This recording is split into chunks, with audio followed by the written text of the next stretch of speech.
Good morning, everyone. It's Hump Day, Wednesday, January 28th, 2026. So, as you can probably tell, there's no video out on Tuesday because Monday I did not work. So, Tuesday's video will come out today, and so will Wednesday's. We're going to do both of them today. Not sure what time the Tuesday video, they'll probably go out at the same time tonight. But then we'll get back on track starting tomorrow. So, yesterday I went to a job, right? And this lady was so adamant about a job that was performed, I think, close to 8 years ago, right? 8 years ago was when the job was done. Her house, to give you a backstory, her house's plumbing, her wet wall, was on an outside wall.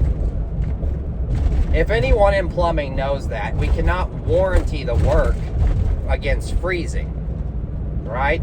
Because anytime plumbing is placed on an outside wall, it has the potential to freeze.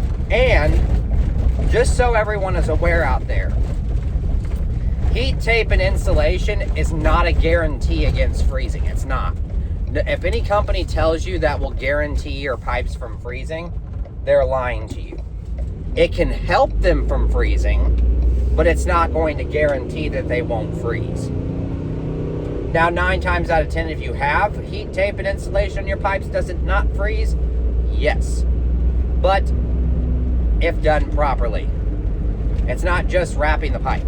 You have to know how to wrap the pipe. Whole bunch of stuff. Not getting into that. Number 2, the job was done 8 years ago. Regardless of anything else, I don't know many companies giving a lifetime warranty on a 6-inch piece of copper water line repair. I just don't see that happening. Okay? And drywall repair. Drywall and water line repair, right? Now, bottom line is, maybe your company does, maybe your company doesn't, but the fact of the matter is that you cannot have water lines on an outside wall. No matter how much insulation you put in the wall, no matter how much whatever you want to say, it's going to freeze again in that outside wall. What I'd like to say is it didn't freeze for 8 years in that wall, which is better than I would have given it at the time of making the repair.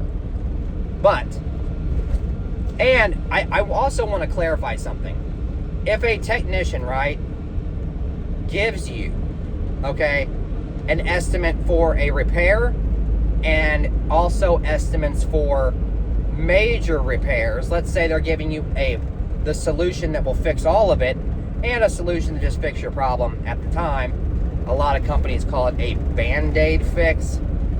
A lot of the times, though, I think that a lot of companies really overuse the Band-Aid term on Band-Aid fixes. A lot of the times they just need a small repair. That's it. So I wouldn't call it a Band-Aid fix. Feel me? I wouldn't call that small drain line repair or whatever a Band-Aid fix just because the shower isn't vented. The shower worked for 62 years, and you're saying that me putting just a little, mission band and no hub adapters on it is just a Band-Aid fix? No. It worked for 62 years, and it's still working. It's just that there's a small little pinhole in it. It's not a Band-Aid fix. Okay? If it works fine after you're done, hey, it's good. All right? Now, if, let's say, you got a massive ordeal where there's leaks everywhere, but capping off of a line to that is going to create no more leaks because that area will not see a leak again. Now, that's a Band-Aid fix. That's a Band-Aid fix. Okay? Something done where something's going to have to get repaired completely at a later date. Yes, that is a Band-Aid fix. Okay?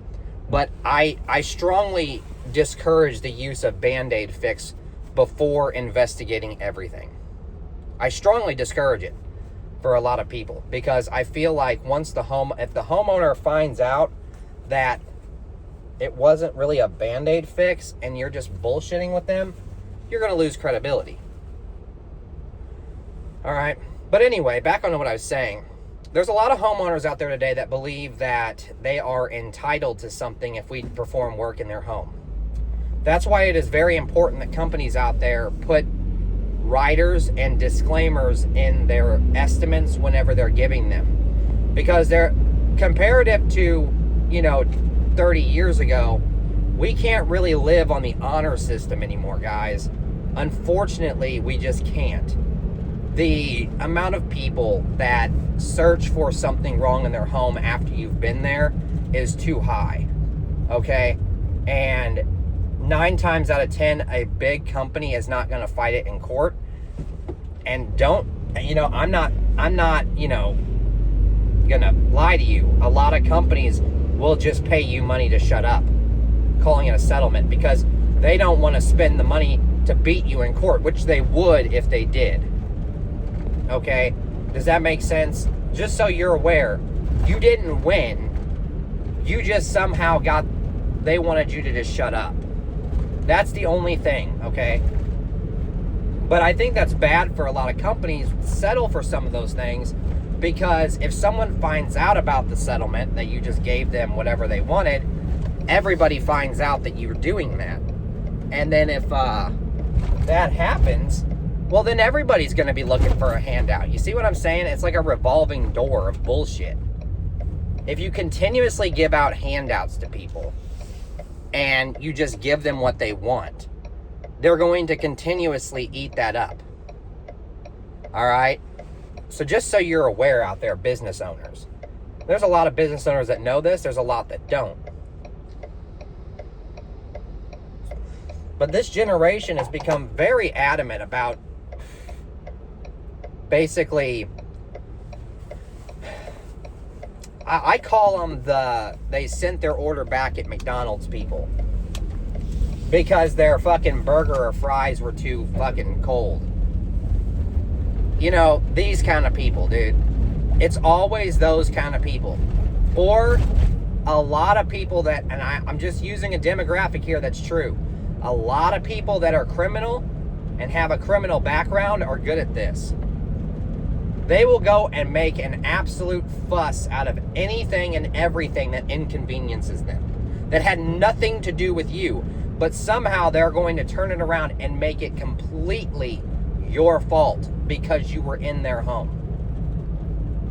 It's the sue you society. It's the lawsuit society is what we should start calling it. There's lawsuits that happen all over the place anymore for random little shit, because the next guy wants to get rich off of just random stuff, because they saw that it worked for someone else, so now they're going to do it. Being a business owner in America today, contrary to popular belief, is actually a very legal and very pain in the ass thing to do. All right? It's a massive pain in the ass. It's a massive amount of red tape. There's a massive amount of litigation that goes out every single day. And people just do not seem to realize that they are crippling their communities when they do stuff like this. You are crippling your community when you go after somebody. Here's an example. There was a story of a guy that moved a glass vase, right? So that it would not get disturbed during the jackhammering. Without asking the homeowner, he moved the glass vase because the homeowner was not there. But he wanted to protect the vase. He didn't want it to break. He didn't want it to break, so he moved it. Guess who got sued? Because it wasn't in the place that it was when the homeowner got home. The technician. And guess who won? The homeowner. They didn't really win the suit. They settled for an amount that was equal to the job that he just completed. Ain't that about a bitch? So he didn't even get paid for the job that he did. This is the kind of shit that I'm talking about. Some petty, petty, petty shit. And that's what technicians have to deal with every single day. Thank you guys for watching. Hope you guys have a great day and stay safe out there.